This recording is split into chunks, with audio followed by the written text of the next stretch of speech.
And we're live. Hello and welcome to the Matchday Vlogs Southampton FC transfer deadline day reaction video. Me and Jack thought we'd jump on here and do a reaction to the club signings which have happened over the transfer window, but a couple of signings have been added on the Sunday and late last night with the confirmation of our homeboy Theo Walcott has come home. So we're going to be going through those transfers, let you know our feelings, but also take some questions and comments from you guys on here. Been added on Sunday and late last night. Hang on, the confirmation. It's happened again. It's happened again. Homeboy, it's me home. So we're right. Sorry. That's me leaving up too many windows on my computer. The stat man is in the room. That is great news because he can help us out with a few other little technical details. So I've done a lot of talking so far. Jack, what are your general feelings? Now, Jack has already warned me that he's a few sherbets in, but that's the Jack we all know and love. So welcome along, Jack. How are you feeling? Hey, my few sherbets in involved a lot of watching Sky Sports News, so I was still in the zone. I'm having a great time. We had a great deadline day. We mentioned Walcott in the was it in the stream? We mentioned it in the live stream. Yeah, I think come in, and I was unsure how I felt about it. And the more I thought about it, the more I liked it. And then when it got announced on deadline day, I was stoked. Yeah. And then have you watched his interview with the club yet? I have. Doesn't it hit you right in the feels? It does, and I also think that we'll jump straight into the Theo Walker one, and I'll stick up my little clever banner here. Ta-da! Right, let's talk about this Theo Walcott deal because I think this is a stunning bit of business because when you think about this, that 4 million, I mean, effectively that's what this loan is going to cost us for the duration of his wages, which is a half share with Everton Football Club. As far as I understand, perhaps the stat man can jump in and let me know if I'm completely wrong on that. But to put that into perspective, as far as I'm aware, that's the same money as Danny Ings is on. So it just shows you the gap of how far away we are in terms of Premier League wages from, say, a few of the other clubs in and around us, arguably, and perhaps a little bit above us. So, but I think this is a great business. Oh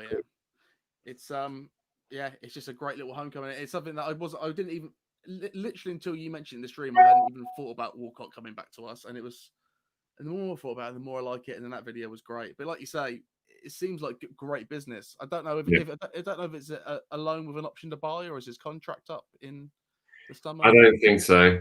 I mean, who knows what will happen in 12 months or 8 months' time when the season's finished. The dream is he comes in, has a wicked season, and stays at home. Yeah. There's a lot I think he can offer to the squad if he can stay fit. And look what happened. Look what happened to Danny when he maintained being fit.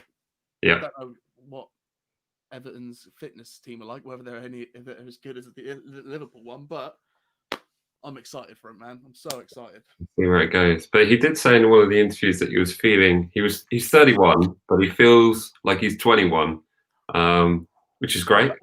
And he said, and I look it too, and I was like, I love that. He does look younger than me. You're right. Jack, we've had a comment here. Apparently, you're very quiet compared to me. So let me bring me down, and bring Jack up. I'll come up as well. Hopefully, how's that? How is that, George? Is that better? I'm not quiet. I'm just slurring. We hope so. We hope so. So yeah, I think this is a great bit of business. Do I think he'll start in the squad? I think he'll probably be amongst the mix of players because that is pretty much an area where we do get injuries. Redmond's gets injured a lot. Stuart Armstrong gets injured a lot. Gineppo gets injured a lot. So Redmond being on the bench this weekend, I did say maybe he's not 100% fit. So maybe next weekend you still might not see Redmond start, and you might see Walcott start over him because I feel like they might have been putting Redmond on the bench maybe a bit too quickly. I feel like with the shallowness of the squad, what we risk is making Redmond come back too early, doing stuff like that, like early in the season. So I'd rather see Redmond come back and he start rather than him sitting on the bench. So I'm hoping that it's just like you say, it's to fill that position. Yeah. Keep him coming. Yeah, absolutely. And our stat man is coming here. I think he was on 140k.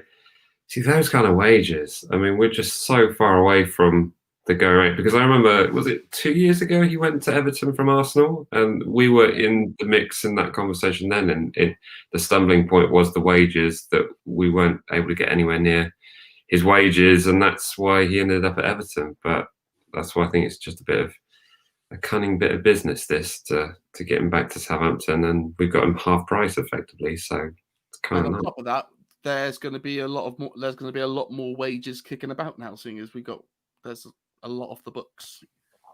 That is another big point. I mean, running along the bottom there, we've got Boufal, who's gone out on a free transfer. Carillio had his contract terminated. Had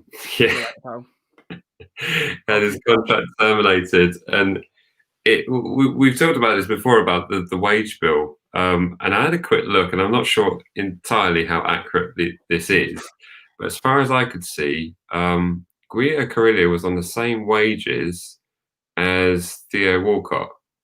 No, as Nathan Redmond. Thank God! That was really going to give me a heart. Like I thought I was going to be really angry if that was the case. Wow! Around sort of 70,000 a week. The time that he came in, and what they assumed of him, I understand that, but they were so wrong. It's unbelievable. Yeah. Surely it's worse than Ali Dyer. At least Ali Dyer, they got rid of him, and he didn't pay him that much. Like, it's just ridiculous. But here's a more scary one. Wesley Hoedt is also on the same money. Jeez. Right?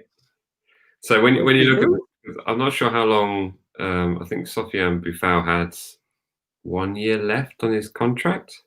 I'm not entirely sure on that. But if he had 1 year left on his contract and he's gone on a free, I don't see much of a difference from him going out on loan, really, because he would have just left for free anyway. So, it makes no difference.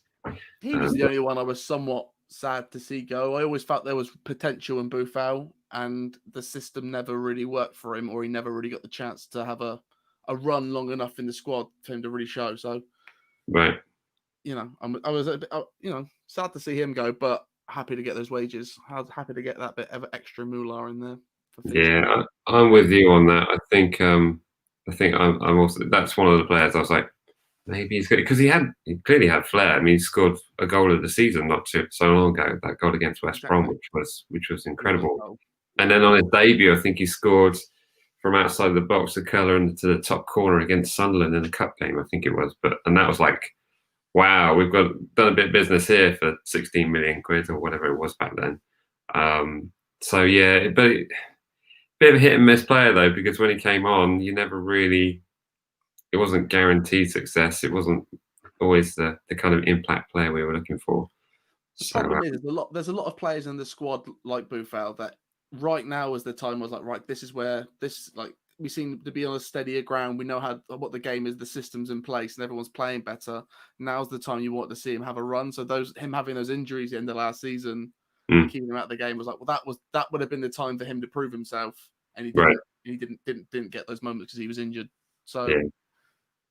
That's what it's kind of what I'm looking at. When you look at Gineppo now, you're like, all right, I hope Gineppo now gets this run of games. He's had two, first game he was against Spurs, he looked lively. It's that first half, I thought he looked great, and then all went kind of a bit Pete Tong. Yeah. And then he was good against Burnley, and then he scored the goal on the weekend. So you want him to get that run in the squad. Yeah, absolutely. No, it's good to see. But yeah, no, going back to Boufal, he came in, he apparently signed just before Boufal came in, but it was that season. Long time ago, right? A long time ago. A long time ago. So remember when we had hope? Remember Europe? Remember Europe? Everyone was still in Europe then. Oh yeah, those European nights for that. That was that season. My goodness. Wow. Oh, I've just had a comment. Apparently our B team's playing against Northampton tonight. We're 1-0 down at the moment. Yeah, but Northampton are mighty. So where the Weetabix factory is, do you know that? Didn't it's expect not. to get that information on here tonight, No, did it's you? not. No, it's not. Hold on. Where is that? That's It's somewhere else. Corby. Cool. It's around the area. It's around the area. It's north. I don't know. I don't know. I feel like it's somewhere else. Where's James Acaster from? I feel like it's from there. Here we Someone in go. the comment section, tell us. Good comment from Joseph. Apparently, Walcott's deal is up at Everton at the end of next year. Potential free transfer. My goodness. See, Well, that's the kind of info I'm looking for. Yeah, that's thanks, Joseph. That's you great. guys are not coming here to get this information. We're here to get it from you. Yeah. Yeah, no, absolutely. Toby's just joined in. Don't worry, Toby. We've just talked about Theo Walcott's joining and how we're all quite excited about the good bit of business that we've done there. So that's all good. Now, we've had lots of comments on there talking about a certain other player who was revealed by Ryan Hassan, who will join his post-match interview, and that was Ibrahima Diallo, who signed for 12 million. Very excited about that one. It is. Yes. We've been watching the montages. Yeah. He looks decent, man. I think there's lots. There seems to be an energy in his game that we really need. Right. What Hojbjerg did do of winning the ball back and doing that kind of stuff. It seems that we've just got someone who can do that. Just something a bit different. And I'm just, if he's got a pass on him and if he's got an assist on him and he can swing it in the league, it should be very exciting. And he looks like he does. From what I've seen from those YouTube montages, he looks like he's a very confident on the ball and can pick out a very good pass. So, the fact that we let Hojbjerg go for 15 million is making this deal feel a bit better. Because I think when originally it was touted, Hojbjerg was going for 25 million. It's coming towards the end of his contract. Actually, that's a pretty good deal. And then 15 million, it felt a little bit, I think we've been done over here. So this is a very shrewd bit of business. Super pleased with this, especially as we missed out on that other Ibrahim, also Sangaré, who went to PSV because of a work permit thing, because we got him on too cheap of a price. Yeah, weirdness. Everything was starting to seem real bleak for a while, wasn't it? After the Spurs game, you had that, no sign-ins, and everything was going quiet, and we weren't getting the players that we wanted. And then in the space of about a week, we've got 2 wins, we've got two more transfers. People know what's happening with their replacement shirts. It's all going all right. Like things are turning around a little bit. We're steady in the boat. So everyone gets scared when we lose a game of football, and everyone gets scared when you lose 2 games of football. So they hit the panic buttons. So this is exactly the point where I put in a film clip for humorous purposes, but because it's live, I can't do that. So act it out, please. Just edit it. Just put that in your imagination. So we're getting this a few comments in regards to this around regular questions. Anyone you think will regularly start? I think this is a good question. I don't know, if I'm honest, but I think Diallo is clearly got first team potential from what I've seen. Okay, it's a French league, but I think certainly Diallo would be a first choice. Maybe I'm a bit bold in saying that after Oriol Romeu scoring that wonder goal, but that's the issue you have, is that the people in the centre part aren't doing badly. It's that we didn't have backup for them. However, he needs to adjust to the game, so you would think he'd probably get a few more starts just to settle in. I think out of all of them, he's the most likely to start. Although we say this, completely forgetting that Kyle Walker-Peters was in fact signed. He is within the new signing. So technically, he is. Out of all the signings we've got this summer, he's most likely to start. Yeah, because he's already doing it. Yes. He's already starting. So yeah. There is that. There is that. There's the thing about it. But also at the same time, I feel like Walcott wouldn't be coming here just to sit on the bench. I feel like Walcott will want to start games. So I feel like, I think Walker-Peters, Diallo, I feel needs to adjust to the game because he's the position that's going to be hard. That's the one that we need cover for. Yeah, agreed. Walcott because he wants to play games, and then Salisu at the back. He's now one of 4 centre backs. Now is it? Now, he's one of 4. Yeah. And 2 of them played really, really well the last 2 weekends. Yeah. So I feel it's up to him. I feel like he'll be the last to start. Maybe in an FA Cup game. I was about to say a League Cup game, but no. Never mind. Nice things. There were a few comments of like, the fact that we missed out on signing a centre back with commanding leadership, a bit of experience, but I don't know if that's something that, I mean, obviously at times we do miss that, but whether or not that's in Hasenhutl's ethos and whether that's the sort of player that he needs to be working with, I don't know. So if you're drilled in your position and you're switched on to the game, like as you should be as a player at that level, you shouldn't need it. You shouldn't need someone, but there are times where they switch off, and I feel like there needs to be someone on the pitch to switch them on. And then James Ward-Prowse drops back enough for him to be able to say that to the team. It's just communication on the pitch. I feel just someone needs to be loud, and I feel James Ward-Prowse is getting louder. Yeah, he's definitely getting more lippy. Right, but he just needs to get louder to the rest of the team. At the same time, they are now playing with no crowd, so there's no way that they can't hear Ralph. Right. So, and you heard it when I watched Match of the Day on Sunday night, which is nice to do when we win. It's so much different when we win a game. Match of the Day has a whole different feel to it.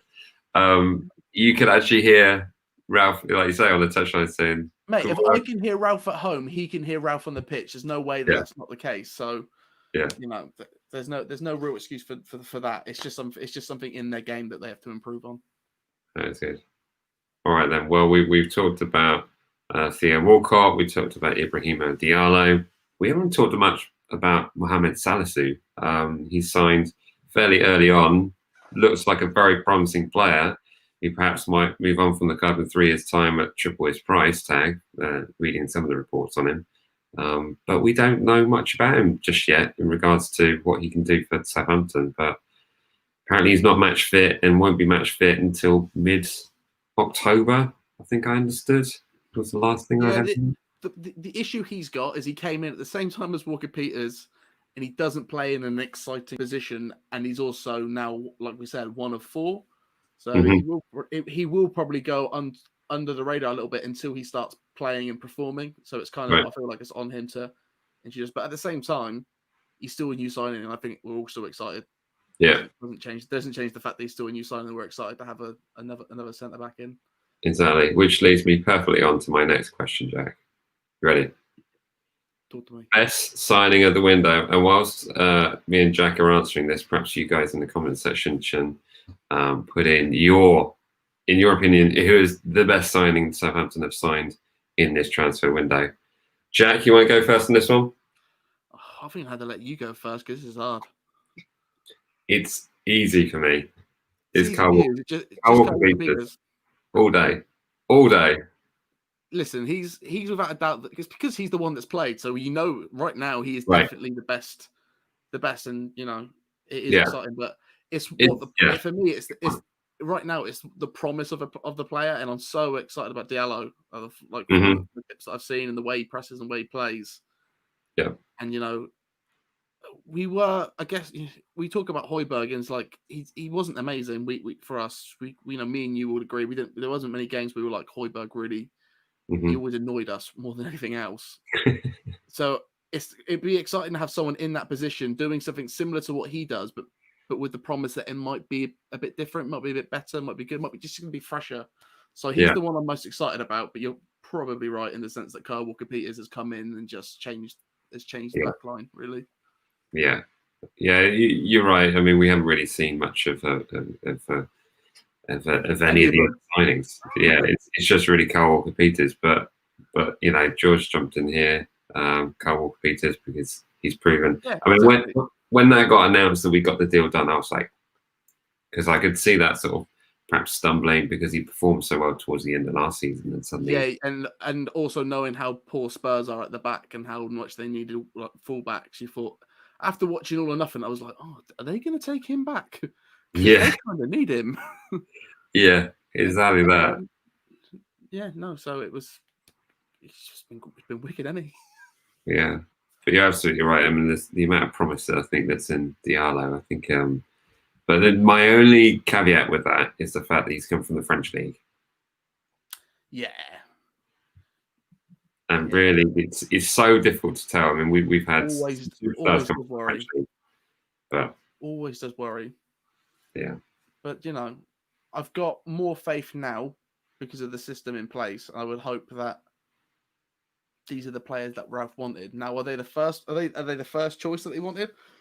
I don't know, but were they at least on his list of people that he wanted? I would hope so. Mm-hmm.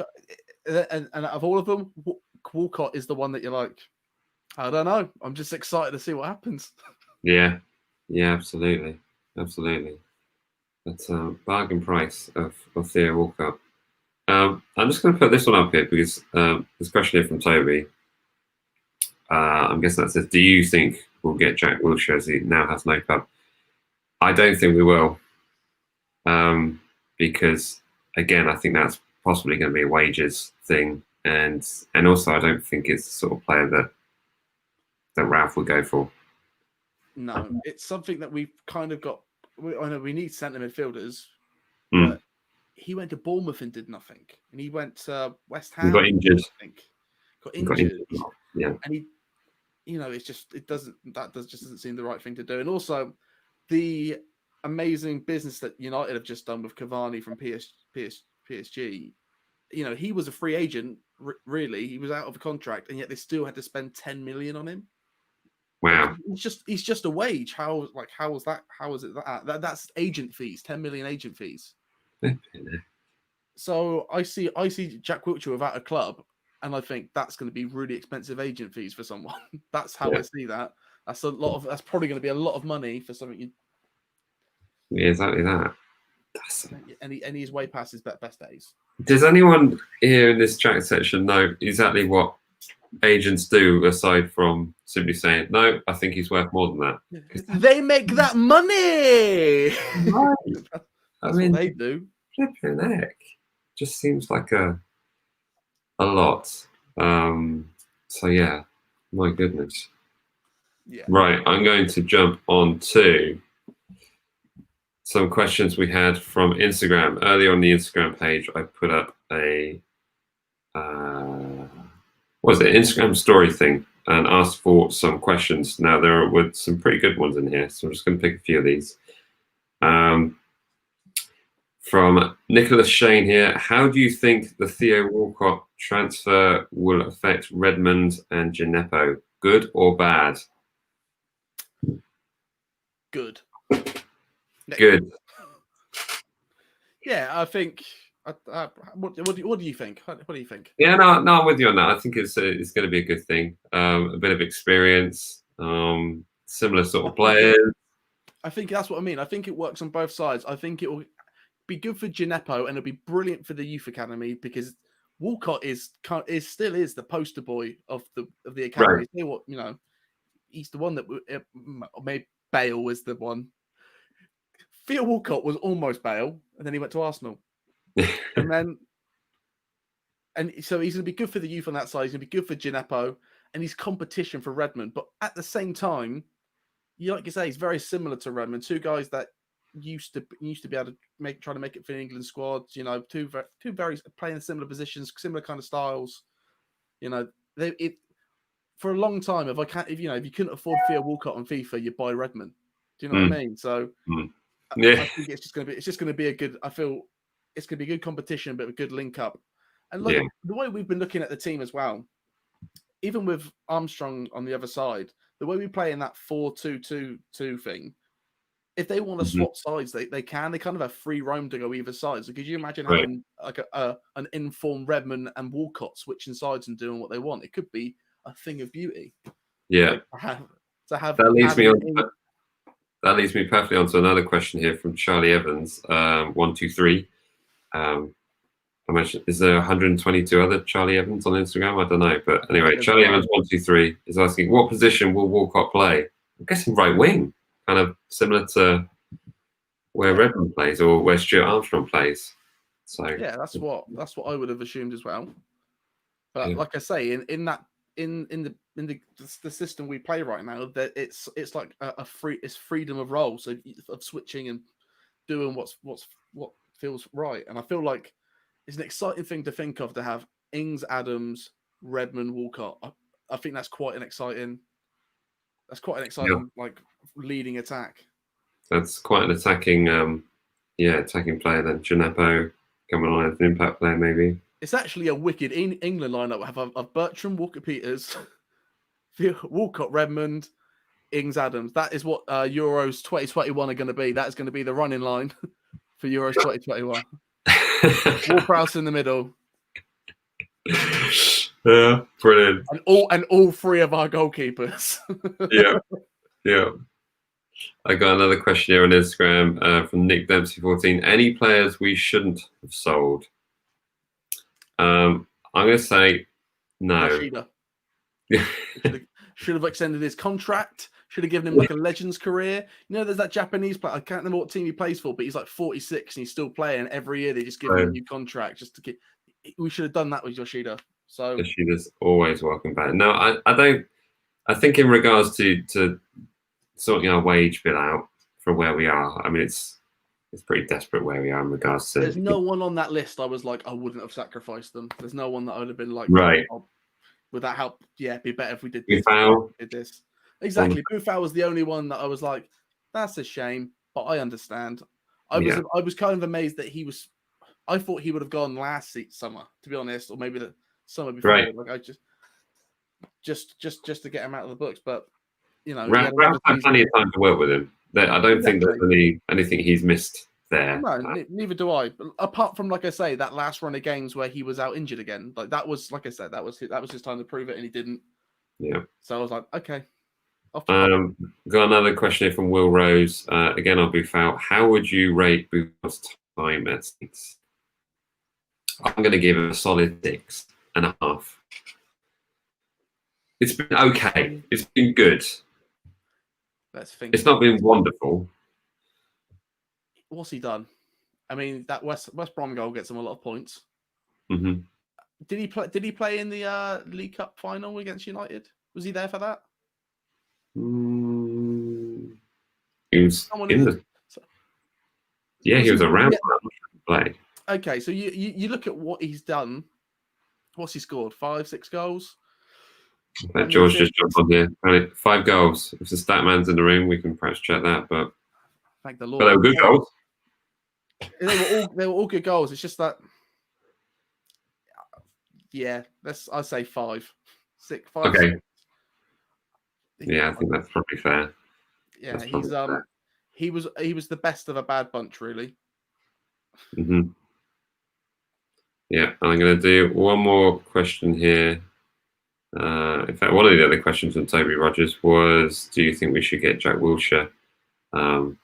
We've already answered that. And he's asked, think we should get Brandon Williams in the transfer window?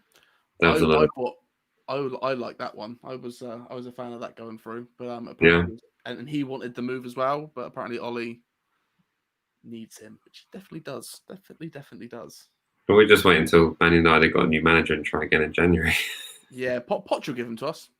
Yeah, Poch will give, yeah. Poch has a heart. Poch knows.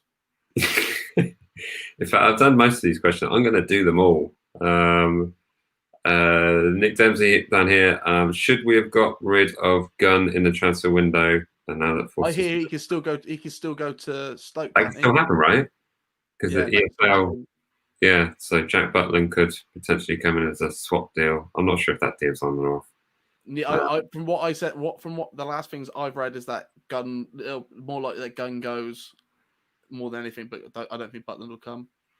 Okay, you think he'll go to like a championship club or something like that? Really weird, that one. Somebody will pick Jack Butland up. I think it's just the fact that we've got Alex McCarthy and Fraser Forster. You know, it's a lot of wages. That's Forster's wages are high. Yeah, and it's I'm always of the opinion that you have your first choice, second choice, youth keeper, mm-hmm. or a much older, or Stu Taylor. Yeah. No, I feel like we've got too many keepers competing for that first team position right now. So a Butland would just confuse it even more. Yeah. And the final question: do you reckon Diallo has the potential to replace Hojbjerg? He doesn't have a choice. He has to replace Hojbjerg. He has to do it. That is what we've bought him for. That is Yeah, his job. that's why we paid the money for him. No, I think in terms of like for like, though, I think he could be an upgrade on Hojbjerg from what I've seen.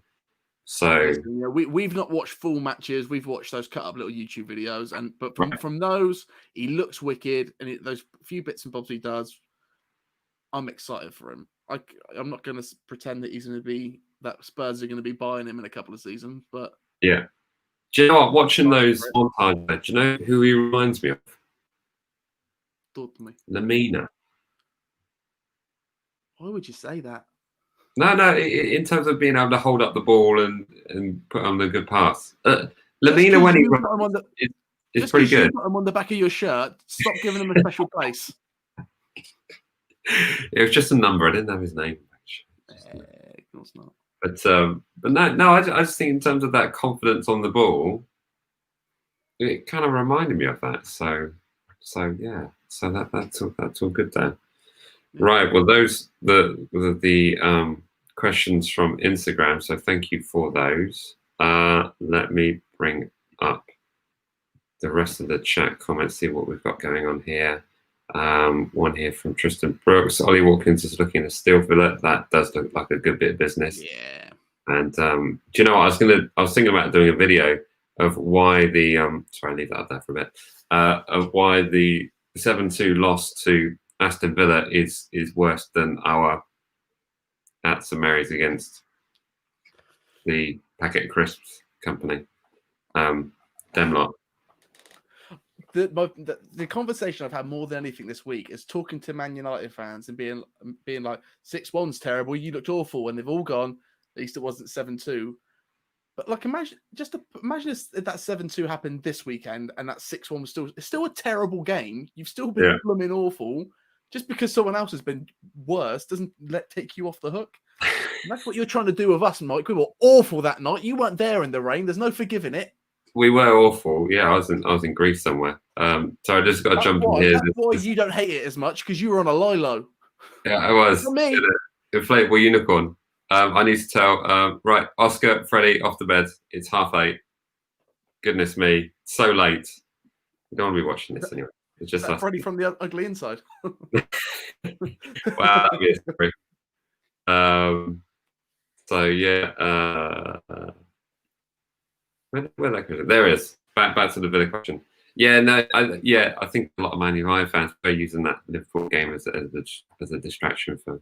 But that was so bad in terms of their defensive, and the goals that were going in were defensively woeful from Liverpool. But it could have been 9 or 10, and they had 11 players on the pitch. That's my point. And they just won the Premier League. It's more embarrassing. Yeah. Sure. But I bet you any money that they stopped mentioning it in about 4 games. 5 games. And they've already stopped mentioning it. International window is perfectly timed.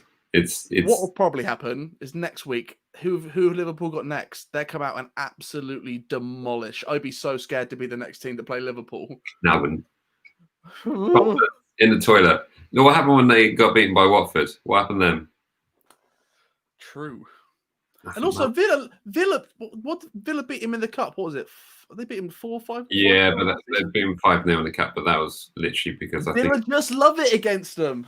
I think Liverpool had Grealish loves it playing 3 games in 72 hours or something ridiculous. Yeah. So yeah, that was quite something to behold. But do you rate any? Apparently Liverpool Everton next. Oh my goodness! Oh my god! What? That's going to be so much fun. That's going to be a great game. I forgot about that. Man. Oh, and it's at Goodison. That's going to be a great game. Wow. Because every derby, me and Dad were talking about this. Every Merseyside derby is Everton going, just don't lose this game, and it's dead boring. It's awful. But this season, Everton are going to win the league. Yeah. Yeah, I mean, how would you rate the other? While we're talking about transfers, we're trying to keep on topic here. We will try and keep on the topic of the transfers. Who else do you rate in the transfer window? Who's done good business? I mean, Liverpool. I mean, to forget what just happened. I think Liverpool have done great business. They got to a point where we were all like, well, they're going to be rubbish this year because they haven't strengthened their squad, and then they went and strengthened it, and they look wicked. And then that happened. Yeah, because Mane and Thiago got and then coronavirus. Yeah. And then Chelsea was just insane. Chelsea they just went on FIFA with no budget and went the best one. They were watching the Bundesliga like the rest of us and went, I'll have him. And I was like, brilliant. Yeah. And then after that first game, when Hoedt said that the Brighton defense were big, I thought, oh no. And since then, it's been, oh no, the entire time. Yeah. So it's a weird one because the teams I thought they've done really well this transfer window. You're now like, oh, okay. Yeah. Newcastle, I think Newcastle have done pretty well. Yeah. Okay. Yeah. Well, they picked up the two Bournemouth boys, didn't they? And they're looking tidy together again. Fraser and Callum Wilson. Yeah, no, absolutely. There's a couple of comments on here on the chat section of teams that I think have had great transfer windows. Aston Villa have invested unbelievably well, and I think that Ollie Watkins one was a bit of a surprise because everyone's thinking that's a lot of money for a Championship player. Leeds have done very well, and one here, Everton. They're the Kings. James Rodriguez was unbelievable. And the thing is about the Everton one is the fact that they've invested in players that have then made their other players so much better. Yeah, it's crazy. Like Rich Allen said, Calvert-Lewin. Like, what's he on? I think is he on like 9 goals in the first, It's crazy. Yes, he is so good. It's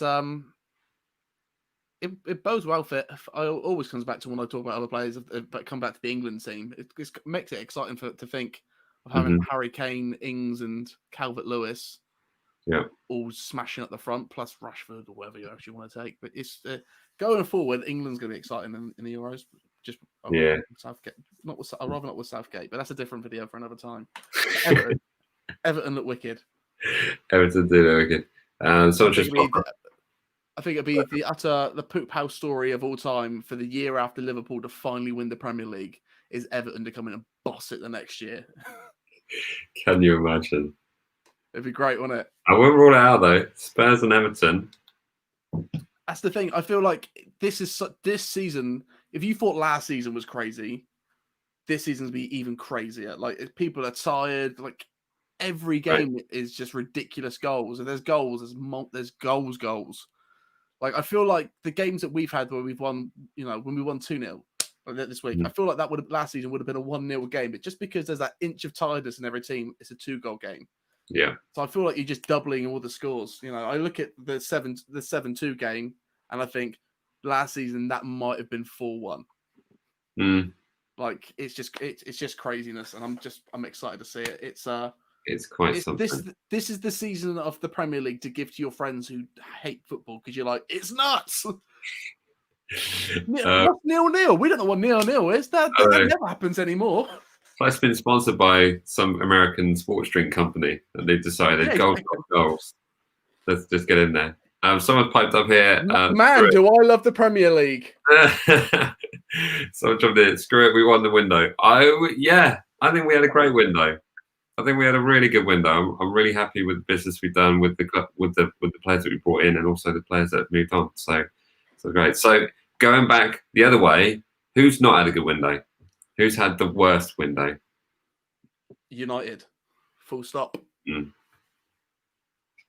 It's hilarious.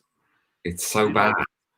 It's so bad, and it's like, what do they need? They needed a centre back, centre defensive midfielder, and a winger. What did they get? A striker, a centre of the park, and then may as well get Zlatan back. What? It's so much money, and it's so much money. And I think that's the point, really. Is when do you stop? When do you suddenly go, we can't keep throwing money at this? You're spending 300,000 a week on players. It's just like 6 times salary of a Southampton player.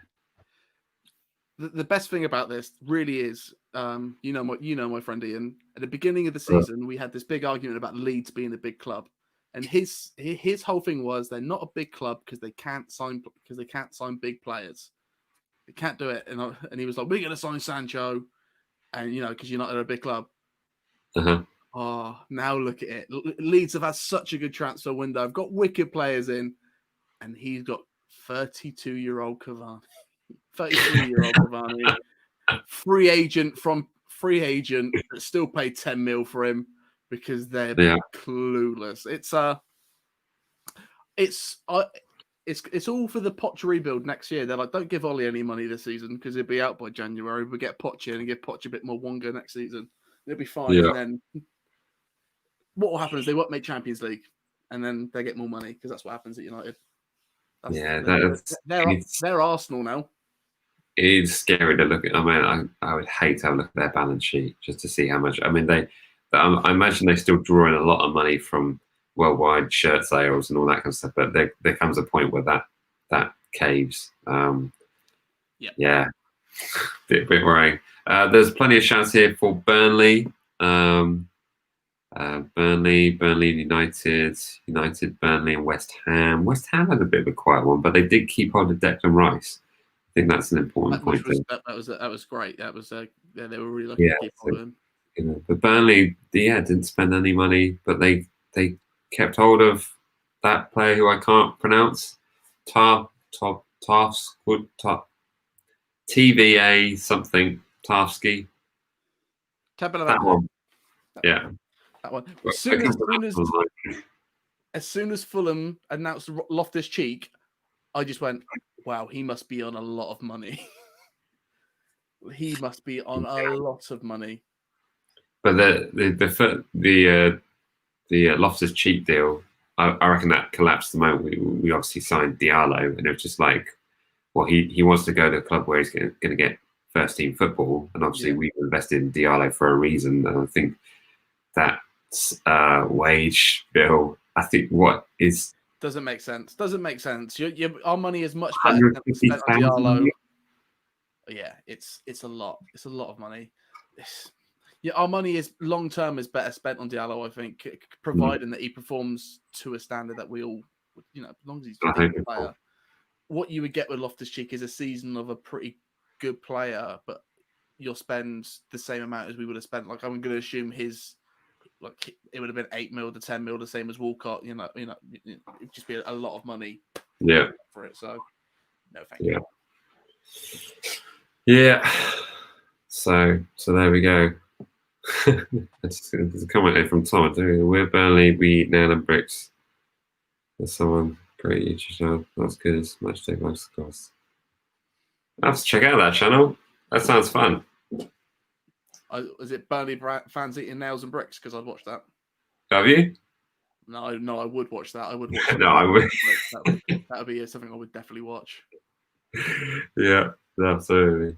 I watch a whole channel of a kid jumping off of trampolines into barbed wire, because it's the best thing ever. Okay. Brilliant, Mike. He just does wrestling moves, but there's no one there. he just jumps through the tables. Amazing. It's great. I'll send you a link. Fantastic. Well, we have a bit of a break now until the real football kicks off again, because we've got the international break. So what we I thought we'd pass these. I thought we did them all in the summer, so we didn't, pre-season. I know.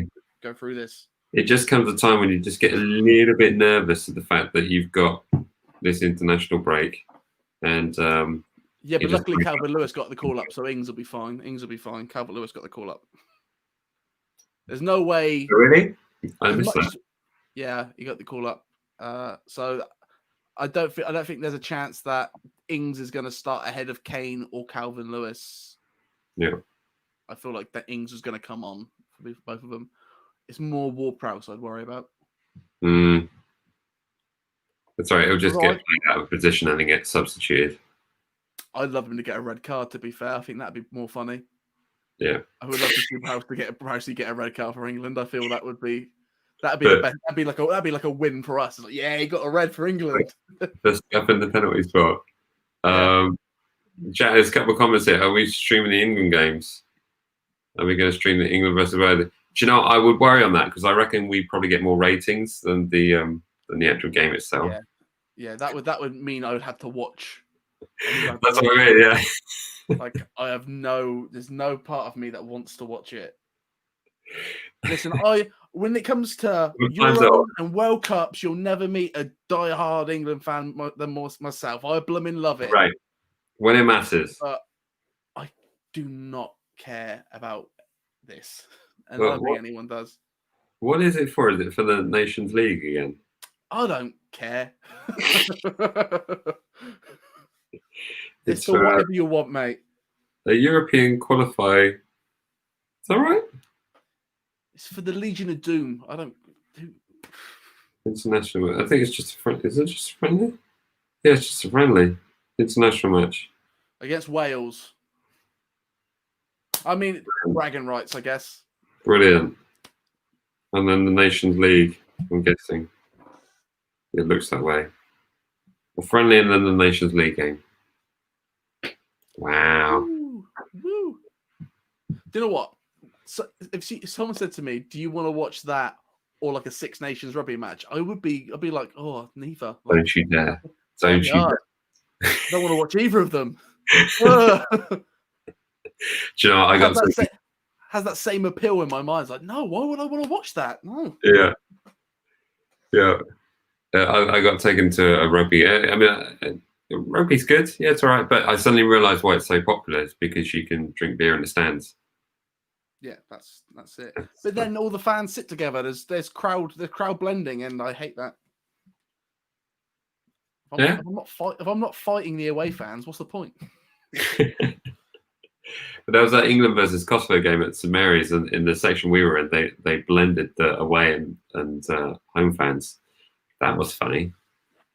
That's what I mean. It's like rugby. Rubbish. Do you know what's made it even worse though? Is the fact that I was there with my dear wife, and then surrounded by Kosovo fans who were amazing, by the way. They were absolutely brilliant. They were great fun. But next to us were two Pompey fans.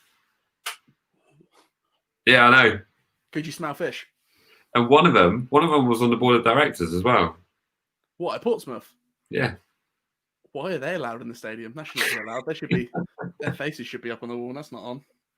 Somebody's not doing their job. So yeah. Oh my goodness. Yeah. All good fun. All good fun. That was an experience. When we did the live stream and I was in Portsmouth, that felt like a real covert operation. My goodness. I had to find the only Liverpool fan in the street to give me a little. So just let me in. I don't want to. They can't know. Yeah, hidden away. It's coming here from Harvey. I'm super. Robson Carney broke his arm when playing against us. Wow. I was surprised that he was still on the pitch. I love the fact that Franny Benali was bragging about the fact that he did it. That was the best bit about that. We've heard from the studio, Franny Benali's done that. Turns out he's twice as hard. Well, we all knew that anyway.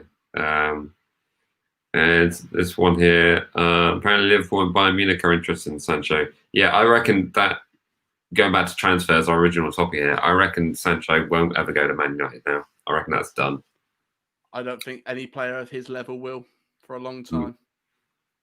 Yeah, if they couldn't get it done then, they're not going to get it done then. No. So, although I could see the law of Pochettino being that, Pochettino, United doing it. I put it this way: no one's going there under Ollie. No, that's true. That's true. Sad but true.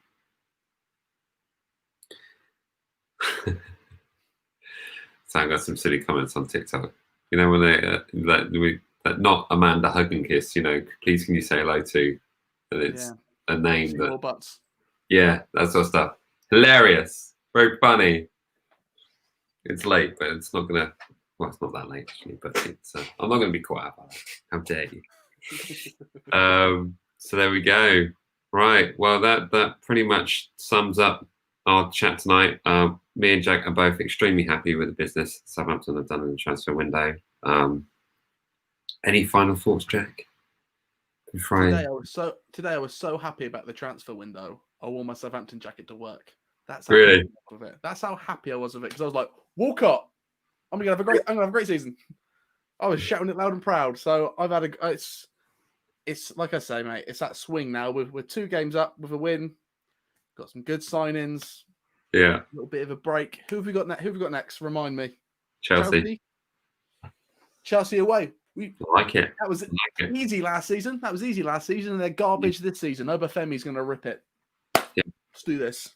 Yeah, absolutely. And like you say, Chelsea had a good transfer window, but they look a little bit disjointed in places. So they don't know how to play with each other just yet. And although they do have a new goalkeeper, playing against Kepa seemed to be a nice, easy win for everyone. But yeah, that was a fun one. That'll be a good game. I'm excited for it. It will be a good game, and we will of course be previewing it. We might even do it. Should we do a live? We might even do a live preview like this. Bit more fun. Yeah, the score prediction is straight in as it goes. What day is it? Is it Saturday? Sunday? Do we know yet? I don't know. It's not even showing up on the Sky Sports app yet. But we have Chelsea, and then we have Everton. So it's a good job we got 6 points already. Oh, that's nice. Personal note, Chelsea moves down to Salisbury this week, and so that means the first game that she's down here for will be Chelsea. Nice. That means I can watch it. Let me see. What day? Does anyone know? Before I go through my phone, what day is the Chelsea game on? Is it Saturday or Sunday? I think it's Saturday. I think. Southampton FC fixtures. My slowest, oldest phone. See, fixtures. Get everything prepared. Right from me. Goodness me, come on. It's Saturday, the 17th of October. At 3 o'clock. 3 p.m. Hype for it. No, it's away. It's away. Yeah, for Saturday away day, 3 o'clock kickoff. That's just the perfect thing. It's just what we all want. Just what we all want. Really, unless I'm at work, obviously, in which case it's going to be a bummer. It'll be a lonely stream. It'll be a lonely stream for you. We'll see what I'm doing. Thinking about it, I've got a worrying feeling that it might be me saying, "Right, everyone, I'm going to be off the shop floor for a couple of hours upstairs." Live from the music room, staff room. That'd be quite something. Loving it. Yeah. Good stuff. Right. Well, we'll wrap it up there. Thanks to everyone who joined us in the next session tonight. Thanks to all the questions on Instagram, all the questions we've had on the chat section here. Me and Jack will be seeing you a little bit closer to the Chelsea game. Enjoy the international football. Whether or not we'll pop up and do a live stream is yet to be said. But either way, make sure it's good and enjoy yourselves. Stay safe. And we will see you. Like, comment, share, and subscribe. If you haven't liked this video already, just smash that like button. Does us massive favors. And yeah, we will see you in the next one. All right. See you, everyone. Bye.